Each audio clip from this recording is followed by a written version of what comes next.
Hello and welcome to the FatBoss Guide to Taloc in Uldir. Finally, a new set of raid content, and we start today with the first boss, Taloc. For this encounter, you need to focus most on debuffs and dodging laser beams. It is, however, the first boss, so it's relatively easy, so let's get into it.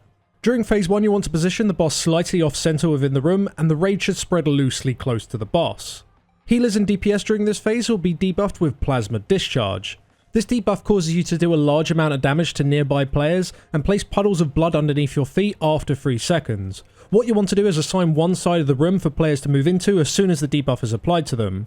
Make sure that you keep away from other players with a debuff because of the splash damage and simply drop the puddles, and as soon as your debuff is timed out, return back to the raid.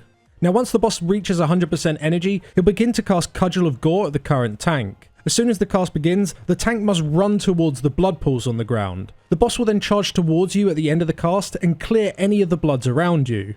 This ability does deal quite a lot of damage, so you may want to use a cooldown, or you can avoid the majority of the damage by leaping away last second.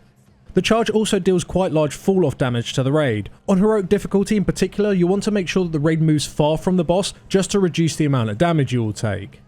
Now the boss at some point will go to retrieve his weapon before he reaches 100% energy and decides to cast Cudgel again. During this time when the boss does decide to go pick up his weapon, players will have Plasma Discharge debuffs at the exact same time. It's really important that those players watch out for the boss, because as the boss charges to pick up his weapon, he will knock back players, and if you're hit, you could potentially be knocked back into puddles, take a load of ticking damage, and just die, so keep away from the weapon.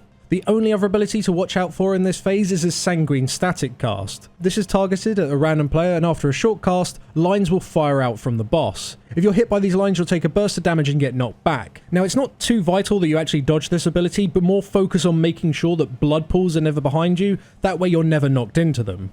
Note that this cast does follow the targeted player, so if you are targeted you can potentially move away from the majority of the group or stand still and other players can move from you. Once you've got Taloc to 35% health, you'll move into the middle of the room and phase 2 begins. The platform you're on will now slowly descend, and the boss will take 99% less damage and adds will begin to spawn from him. Tanks need to pick up the Coalesced Bloods. These adds have a large amount of health and will spawn blood pools whilst they're up. You need to move them slowly as they spawn puddles so that melee can continue to attack them without taking the ticking damage from the pools. Ranged DPS and healers should stack at the edge of the platform. Volatile droplets have far less health than the coalesced adds and will simply fixate on a player and chase them down. If they reach a player, they will explode and knock everyone nearby, most likely off of the platform, resulting in them falling to their death.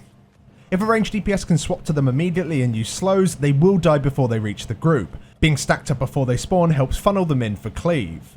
As you descend, you also have to watch out for the lasers on heroic. If you're hit, you are very likely dead. We have a single player dictate and call out for the position of the raid, but ultimately if everyone has their camera in a bird's eye view, they are very easy to see and avoid. Once you have reached the bottom, the fight goes back into phase 1, except you have a much larger room to work with. One tank should keep the boss in the middle of the room, whilst the other moves any remaining coalesced bloods to one side of the room up against the wall. At this point you should bloodlust to kill any remaining adds quickly, so you can focus solely on the boss. From this point onwards, the Plasma Discharge debuff will be applied to more players. Instead of standing near the boss like you did in the previous phase 1, you instead want to spread out all over the room.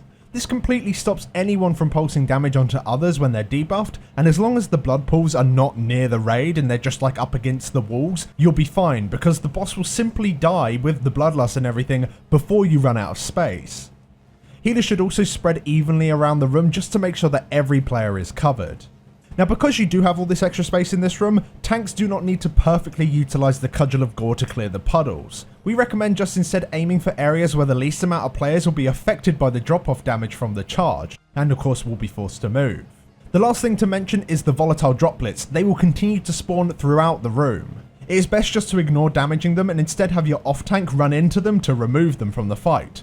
Other players can also soak them, but the damage is quite high, so you might need to use a personal cooldown before running into them. But honestly, that's all it is for this encounter. If you'd like to see this guide in a written format with all the spell tool tips, loot, achievement information, as well as up-to-date strategies, then check out our guide over on Wowhead. A link for that can be found in the description. A big thank you to our sponsor Discord on this guide series. They've recently greatly improved their in-game overlay. So as well as being able to see people in your voice channel, you can now use text chats, meaning that you no longer need to tab out to keep in touch with your friends or your guild, or for what we find most useful is keeping track of the news through the Wowhead news bot, as well as individual boss tips that can both be found over on our Discord. Enabling the overlay is very simple. All you need to do is go into your user settings and make sure the overlay is enabled for the game you're playing. Click on the overlay setting, enable it, set a keybind, and you're done. It's that simple. And one thing that's really cool is that coming to the overlay soon is the ability to pin the text channels over your game so you can keep part of any Discord channel whilst you're actually playing, which is fantastic. Also, a big thank you to our supporters over on Patreon. Your continued support is fantastic and allows us to keep making these types of videos, and a link for all of these things can be found in the description below. Thank you very much for watching, and we'll catch you all in the next one. Thanks for watching.